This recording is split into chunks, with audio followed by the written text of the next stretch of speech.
In this week's episode, Whatcom County citizens put the council on notice, and the community rallies in support of brave local restaurants. If you were a business owner shut down against your will here in Whatcom County and in Washington State, or have lost your job due to the never-ending shutdown of your industry, then this week's WeWill update for the week of Monday, February 2nd is for you.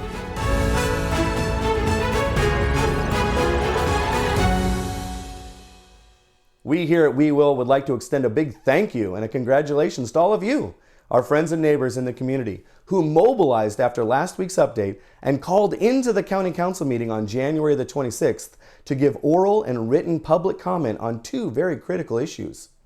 You called in to voice your support for the Buchanan-Ellenboss ordinance.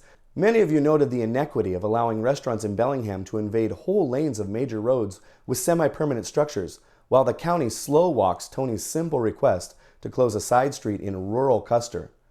Good news, bad news, folks. The ordinance was not passed as an emergency to go into effect right away, but it was added to the February 9th council meeting agenda. So please, plan on calling back in on February 9th to give oral public comment in favor of that ordinance, as it is the lifeline that Tony's Tavern desperately needs. Many of you also spoke against the drafted ordinance by Councilmember Rudd Brown, who was attempting to introduce a mask mandate, very similar to one that just failed in Skagit County. An ordinance that would have introduced citations and fines to individuals and businesses caught not following every edict out of the Washington and Whatcom County health departments. The ordinance was not introduced, but it wasn't killed either. You can read the full text of that draft that was leaked in the description below, and be prepared to speak out against it again should Rudd try to bring it back to life. It's been 3 weeks since L&I released revised guidelines allowing bars and restaurants to open for indoor dining if they could meet specific airflow requirements. A growing number of establishments across the state have made major and minor changes to their buildings so that they can open up to the winter weather in order to open up for customers to dine inside, many for the first time since November. Links to those revised guidelines and our previous coverage in the description below and in the companion blog post on WeWillWhatcom.com. There are some 500 restaurants here in Whatcom County. Many are opening their doors and windows in a desperate bid to survive. Every last one of them is still at risk of losing everything, as the governor forces most of the state to remain in Phase 1, while opening the most populated area of the state, in the greater Seattle area, to Phase 2 and indoor dining. While we fight the battle up here to open our state fully, we continue to promote the brave businesses and restaurants in our area. You can find a list of pop-up support events by visiting our calendar on WeWillWhatcom.com.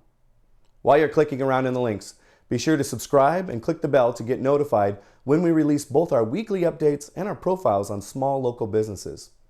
And be sure to share the stories of the people that we're putting out there, as we need everyone, including our local elected officials, to see the downstream devastation caused by an unchecked governor and his capricious and arbitrary shutdown of whole sectors of our economy.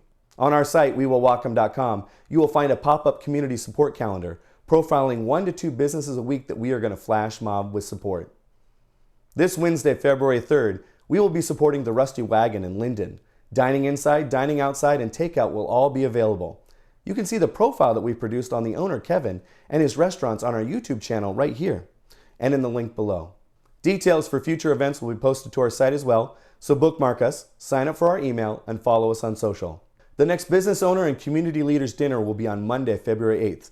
Please watch your inbox for details and updates on that event. And please, invite every business you know to sign the Declaration to Open on our site. We will be sending out details to those that sign up as we get closer to our next major event, scheduled for Valentine's weekend.